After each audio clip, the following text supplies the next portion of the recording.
There is a quiet but deeply troubling reality playing out inside America's classrooms, one that most parents never see. For over 8 years, I've been working as a substitute teacher in the middle schools and high schools, and whenever the opportunity presents itself, I ask students one simple question. I ask it immediately after the Pledge of Allegiance. Every morning, students stand and place their hand over their heart and say the words, "I pledge allegiance to the flag of the United States of America and to the republic for which it stands." After the pledge, I ask them, does anyone know what a republic is? Who knows what a republic is? Not once. Not in 8 years, not in any classroom. Not a single student has ever been able to answer that question. That alone should tell us something is seriously wrong. These students have pledged allegiance repeatedly, year after year, to something they have never been taught to understand. And that raises an even deeper question. What does it mean to pledge? A pledge is not a casual statement. It's not a slogan. Historically, a pledge is a solemn oath, a binding declaration of loyalty and commitment. When Americans place their hand over their heart, they are symbolically affirming sincerity, conscience, and conviction. They are declaring allegiance, not just with words, but with intent. Yet today, many students recite a pledge by routine alone with no understanding of what they are pledging to or why it even matters. And while the generation of Americans have been taught to pledge allegiance to a republic, the language we now hear from the media, education, and politicians increasingly replaces that foundation with something entirely different. Democracy. That shift should concern every American. To understand the warnings of the founders, we must first understand the difference between the two systems that are often confused, democracy and republic. A pure democracy is a system where the majority rules directly. Whatever 51% of the people want becomes law.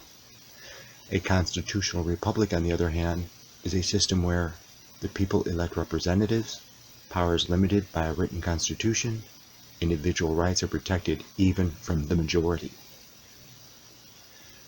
In a republic, rights do not come from the government, they come from God and are recognized and defended by law. This distinction matters deeply to the founders.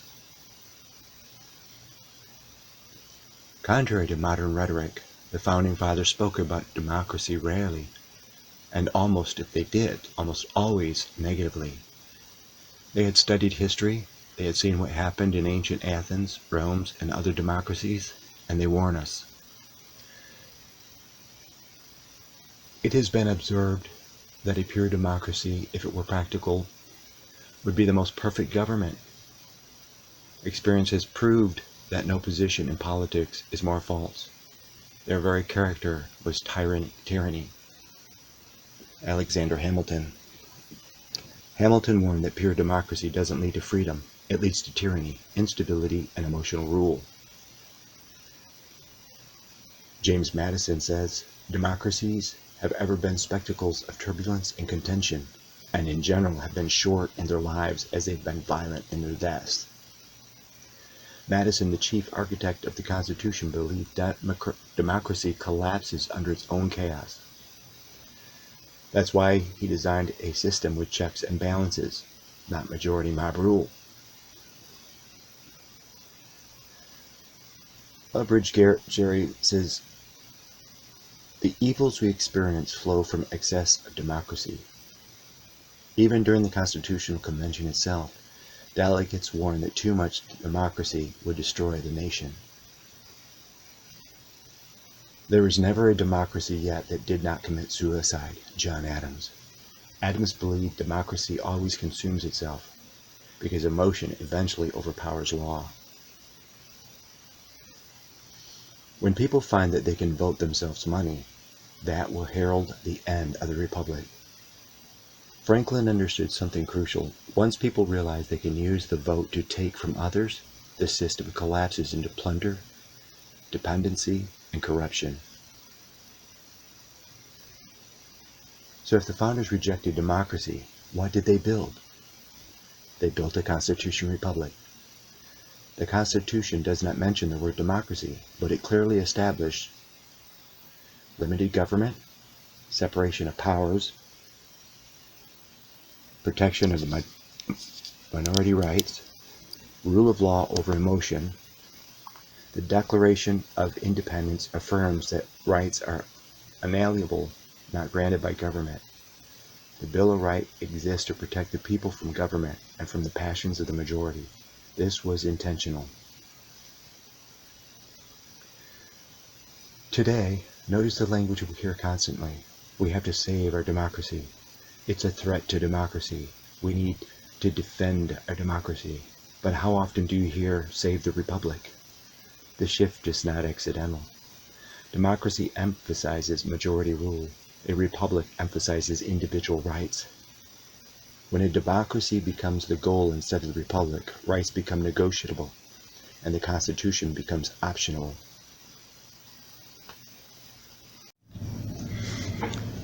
One of the primary reasons we have arrived at this point is simple and deeply concerning.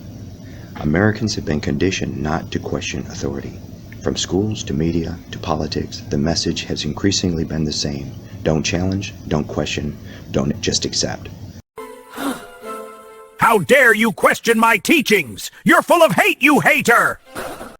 Well, I disagree. How dare you! You're a hater! Hater! When people sit down to watch the news today, very people stop to ask, who's telling me this? What is their bias?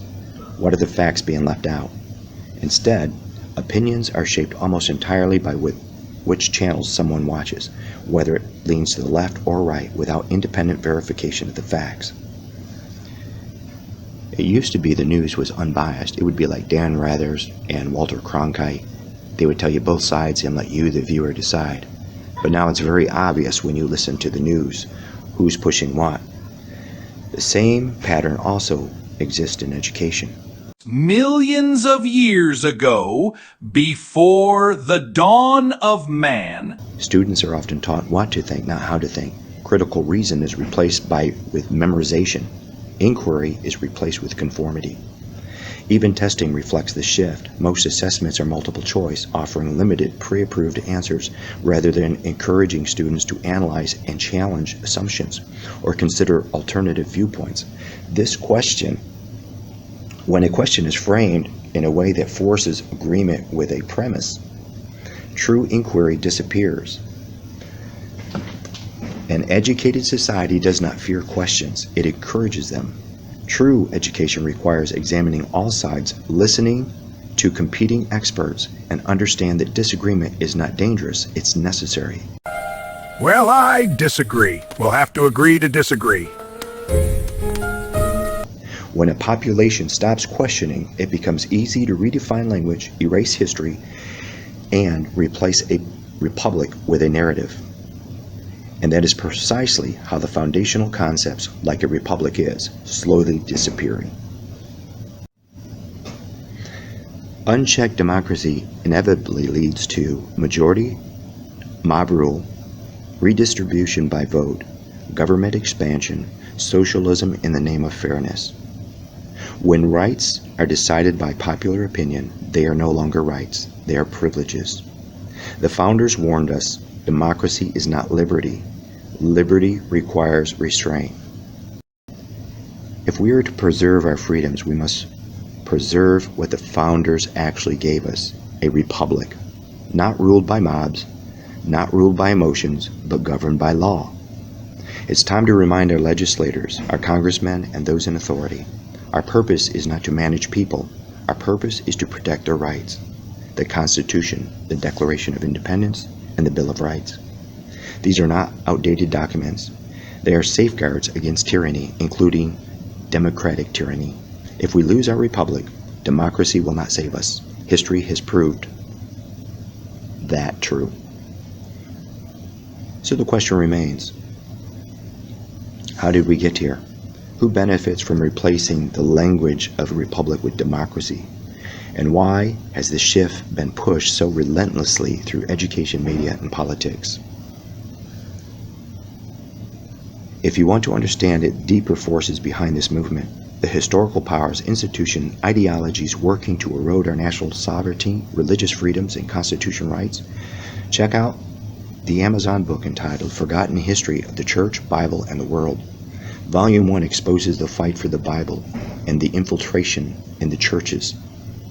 Volume 2 uncovers the powers seeking to strip America of their freedoms and move the world towards a socialistic one-world system. These answers are not new. They've simply been forgotten. God bless.